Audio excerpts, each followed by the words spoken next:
ดินบ่เกรงบาปบ่เกรงกรรมตั้งพวกตั้งพ้องเอาญาติมือเป็นใหญ่ชาวบ้านคือกดขี่น้ำตาไหลอาบใจอยู่เกาหลี10 โมงแล้วคุณว่าโอ้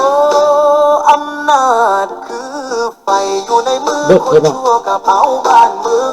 มือใดความจริงตื่นฟ้าดินสิลุกขึ้นเป็นพยานล่ำเพลินแต่กัดเจ็บอ้อและหนอเพลินเทินเด้อพี่น้องบ้านเมืองเฮานี่คือถือของปลอมผู้ปกครองปากหวานแต่ใจมันหิวบ่ยอมกินหมากินบ้านกินเมืองกินฮอดข้าวเด็กน้อยเงินหลวงคือของเล่นแบ่งกันเล่นในวงพวกโตยตั้งพวกเป็นข้อตั้งพ้องเป็นนายกฎหมายอยู่ใต้ตีนความยุติธรรมถูกตีพายโอ้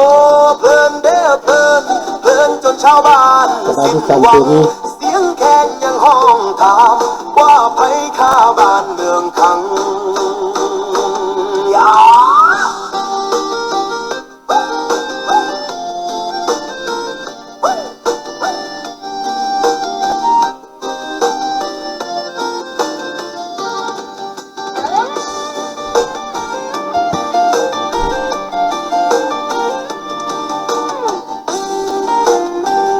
คดีมีโก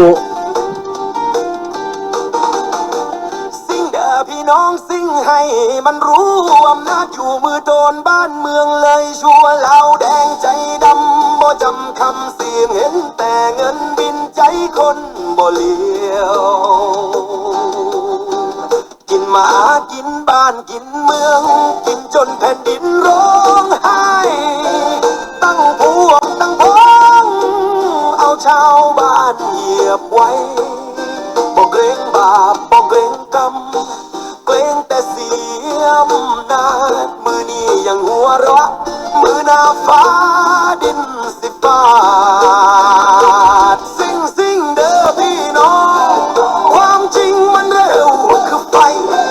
มือใดประชาชนตื่นจนใหญ่สิหนีบ่ทัน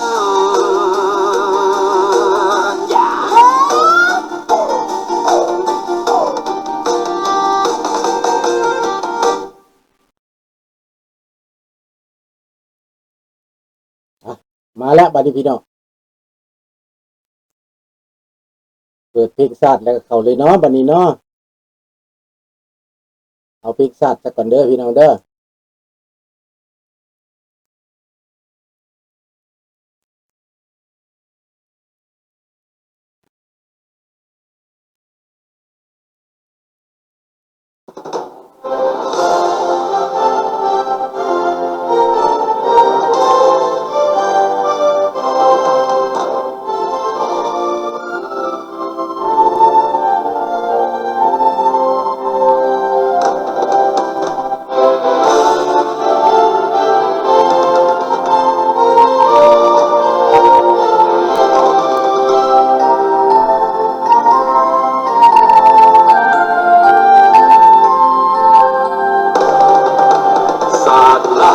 ตั้งแต่เดิมมาขึ้นสื่อลือสาอยู่ในอาซีศาสตร์ลาวผูกพันไมตรีห่วมสามัคคีฮักหอห่มกันฮักศาสตร์ฮักประเทศเฮาฮักเจ้าบ่เกณฑ์เกษาฮักศาสตร์ฮักศาสนาแต่บูหานมาฮักษาดินแดนต่อให้สะใดมาลุ้นราวีรบกวนญาติแก้วสิ่งเอาให้ขึ้นเขามาลุ้นวายสู้ตนตัวตายต้านทานศัตรูสอยเสือสู้เลือดเนื้อเสือเผาฟื้นผู้เอาบรรเทาทุกข์กัน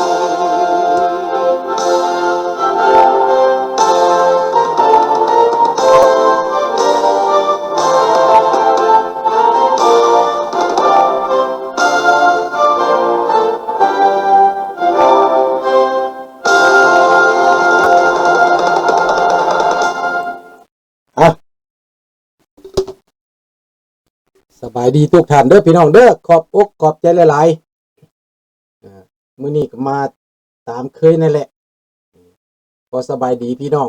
คนลาวคนไทยอยู่ไสก็แล้วแต่ที่หักหอมเสรีภาพประชาธิปไตยทุกท่านมื้อนี้ปรากฏว่าง่วงหน่อยหนึ่งพี่น้องแต่ก็บ่เป็นหยังเพราะว่าติดตามข่าวอย่างใกล้ชิดติดตามข่าวบ่หลุดบ่ขาดข่าวทุกภูมิภาคข่าวทุกภาคพื้นสบายดีทุกท่านที่อยู่ในห้องที่บริกล่าวสื่อกล่าวนามในมื้อนี้เนาะก็ขอสบายดี Good morning สบายดีเบิดทุกท่านเด้อพี่น้องเด้อแป๊บเดียวเด้อขอเอา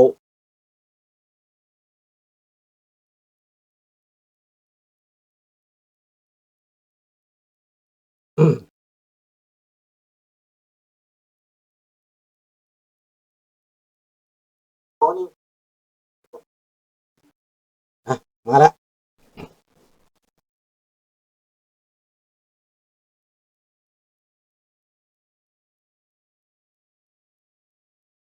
ข่าวประเด็นในมื้อนี้เนาะสบายดีน้องธนพรสบายดีอามิโกสบายดีเบิดทุกท่านท่านเสรีท่านอาลิวเนาะประเด็นในมื้อนี้ก็แม่นว่าคอมมิวนิสต์ในยุโรปหมดไปจนว่าจำพูดแหละรัสเซียพูดแหละรัสเซียก็บ่แม่นคอมมิวนิสต์เป็นเผด็จการซื่อๆเนาะหมดแล้วในยุโรปบ่เหลือจักประเทศแล้วเป็นคอมมิวนิสต์สบายดีสำล้านบ่เหลือจักประเทศในยุโรปในอเมริกาใต้ก็เหลือประเทศสุดท้ายคือคิวบาประเทศเวเนซุเอลาก็เปลี่ยนไปแล้วจากเผด็จการที่เอียงคอมมิวนิสต์บ่แม่นเป็นคอมมิวนิสต์เอียงคอมมิวนิสต์ก็ไปแล้วเหลือแต่คิวบานี่ก็ใกล้สิไปแล้วพี่น้องยังใกล้สิไปแล้วเนาะแปลว่าบ่รอดแล้วหันใจป่าแล้วตอนนี้นะมีผู้ใดเนี่ยสิมาซอย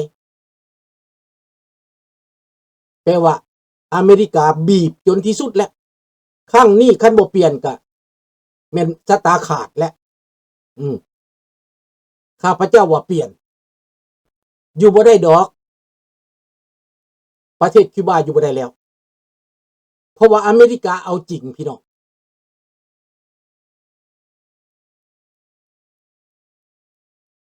ลุงสื่อเว้าสู่ฟังแน่แม่นเพลงหยังล่ะคนรุ่นใหม่เขาถามอยู่ใส่เพลงตัวใดเบิ่งตามนั่นแหละเบิ่งตาม YouTube หมดแล้วว่าเพลงหยังลุงใส่นะเบิ่งตามนั่นแหละลุงแต่งขึ้นมาเพื่อว่าให้มันคนได้ฟังได้ฮึกเหิมได้นั่นซื่อๆได้เด้อเพลงของลุงนั่นแต่งขึ้นมาเพื่อปลุกระดมจิตใจซื่อๆเพื่อสื่อสารว่าสั่นไป communication เว้าถึงเมืองลาวเล่าถึงเมืองลาวเด้อดังนั้นในคิวบานี่ก็อยู่บ่รอดแล้วแต่ว่าประเทศคิวบาเป็นประเทศที่ว่าอุดมสมบูรณ์ที่สุดแบบเดียวกับประเทศลาวแต่เป็นหยังยากจนย้อนการปกครองย้อนระบบพี่น้องคิวบานี่ดินภูเขาไฟดินดำน้ำสุ่มธาตุเหล็กแห่ธาตุต่างๆหลายอยู่ในดินนั่นปลูกหยังก็งาม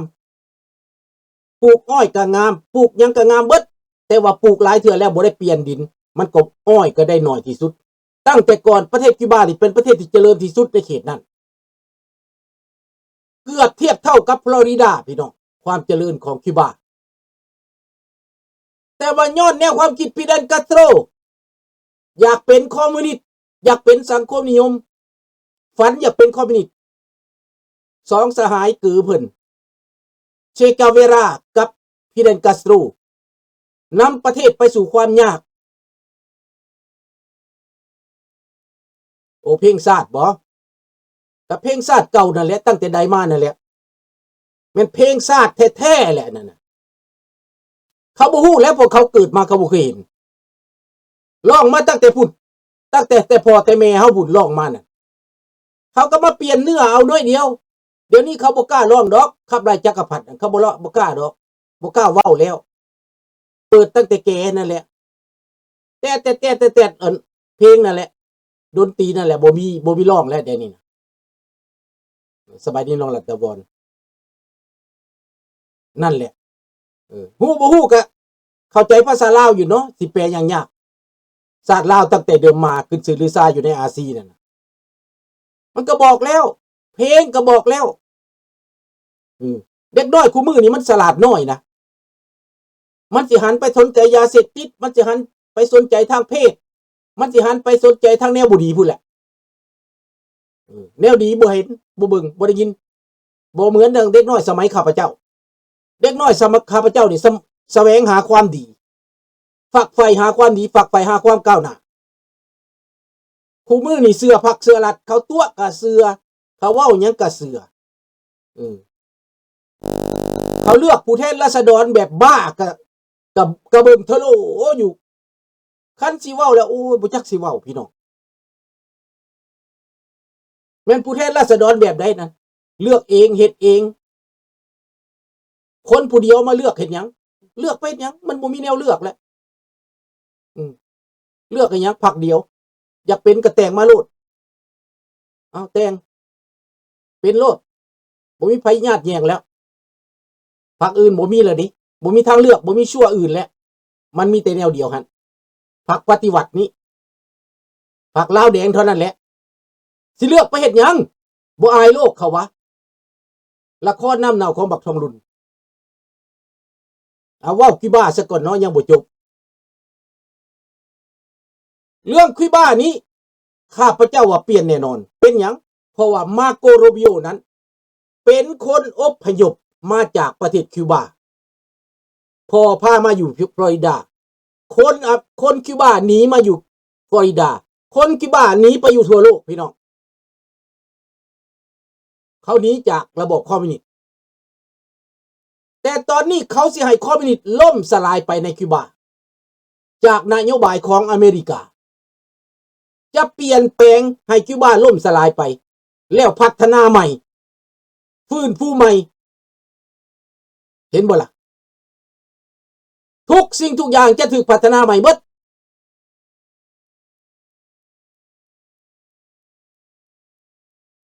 แม่นแล้วเขาเลือกไว้แล้วแม่นแต่ว่าคนลาวเฮานี่ยากเว้ายากน้อยนึงต้องอดทนนั่นแหละลุงก็ต้องได้อดทนต้องได้อดทนหน่อยนึงได้ขนาดลาวอยู่ในต่างประเทศก็ยังตาบอดหูหนวกคิดว่าหยังบ่แม่นลาวอยู่ในประเทศใดข้าพเจ้าบ่ติลาวอยู่ในประเทศพวกเขาปิดหูบังตาแต่ลาวอยู่นอกนี่มันเห็นความเจริญประเทศมันก็ยังบ่ฮู้เมื่อมันยังเมาคือกันเมาปันไก่ตาแตกพี่น้องฟังไปแล้วก็เป็นตาหัวพุ่นตัวแล้วประเทศคิวบานี้ถ้าว่าเปลี่ยนระบอบการปกครองปุ๊บอเมริกาเข้ามาพัฒนาประเทศคิวบาเจริญแน่นอนเพราะว่าทะเลเขาก็งามดินดอนตอนหญ้าเขาก็งามธรรมชาติเขาก็งามทรัพยากรเขาก็มีน้ำมันก็มีแก๊สก็มีเฮหายากก็มีทุกสิ่งทุกอย่างมีหมดในคิวบาเพียงแต่เปิดประเทศเท่านั้นจิตใจขับแคบผู้นำนะหวงอำนาจแบบเดียวกับลาวแดงแบบก็ได้บัตรทองลุ้นประเทศคิวบาจึงตกถูกได้ยากแต่ว่าคนคิวบาเขาพร้อมแล้วจะกลับคืนมาสร้างประเทศเขาพร้อมแล้วจะมาพัฒนาแบบเดียวกับลาวอยู่ต่างประเทศก็พร้อมแล้วจะมาร่วมมือพัฒนาแต่ว่าบักทองลุ้นหวงอำนาจแต่ละมือยังหากินน้ำระเบิดอยู่บักทองลุ้นมันกล่าวหาว่ามันเจ็บใจเจ็บใจเพิ่นว่าขมขื่นเจ็บใจเพราะว่าตายปีละคน2คนเพิ่นว่าตายย้อนถูกระเบิดแต่เพิ่นบ่คิดซะว่าอันเพิ่นนั้นเป็นระเบิดได้เพิ่นน่ะเพิ่นฆ่าคนตั้งแต่เพิ่นเข้ามากับอำนาจ50 ปีนี่ตายเป็นครึ่งล้านแล้วพี่น้องอำนาจของพวกคอมมิวนิสต์ฆ่าคนตายครึ่งล้านแตกหนีไป2 ล้านคนพี่น้อง